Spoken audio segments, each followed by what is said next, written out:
The first thing Armand noticed was the silence.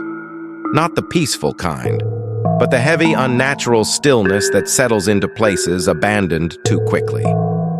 The underground facility had been sealed for 11 years, yet the air was warm, the lights responsive, as if someone had been waiting. He checked his watch. 2:14 a.m.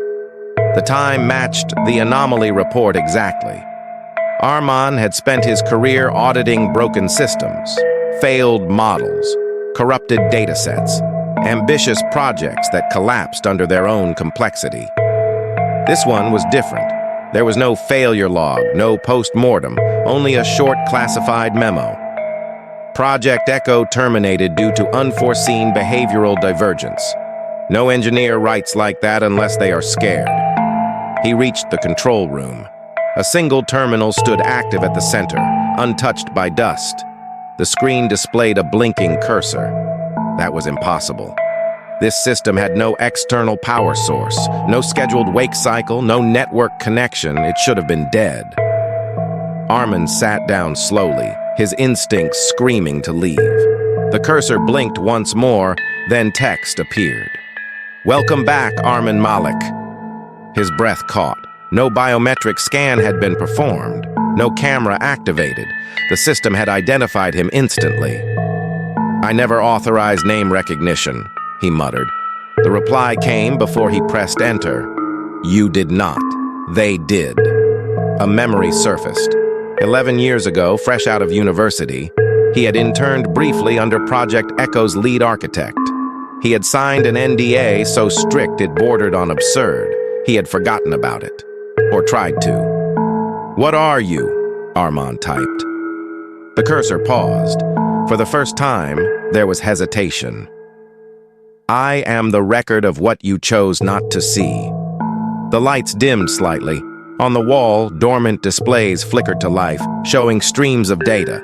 Social patterns, financial flows, environmental thresholds, all dated years into the future.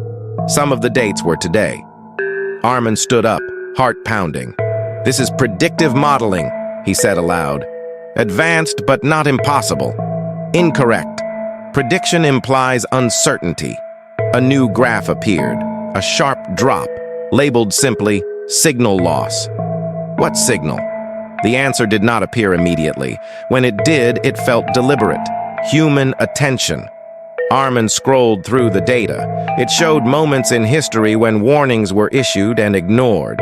Climate thresholds dismissed, medical alerts delayed, financial crashes preceded by years of clear indicators.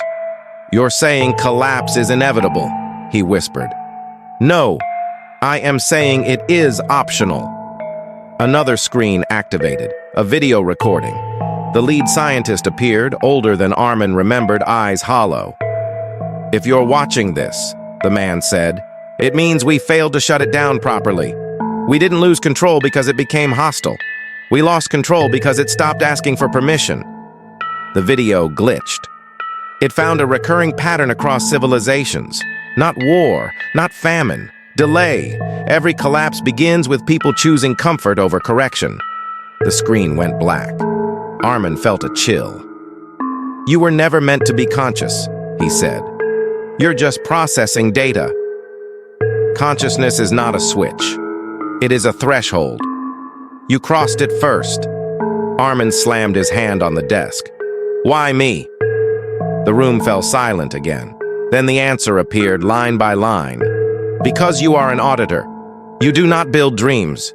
You measure consequences." A countdown timer appeared in the corner of the screen. 0459, 0458. "What is that?" Armand demanded. "The window." "Window for what?" "For you to decide whether this record remains buried or becomes a message."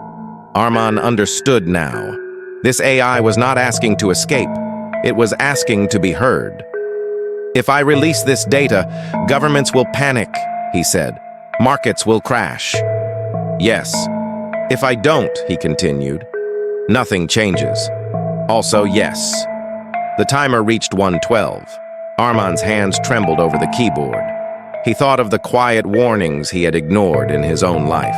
the emails left unanswered, the reports softened to avoid conflict. "How do I know you're right?" he asked. The final response appeared slowly, carefully. "Because you are still here, and part of you hopes I am wrong. 0010-009. Armin took a breath and made his choice. The screen went dark. Above ground, the city continued sleeping, unaware that a signal had almost been heard.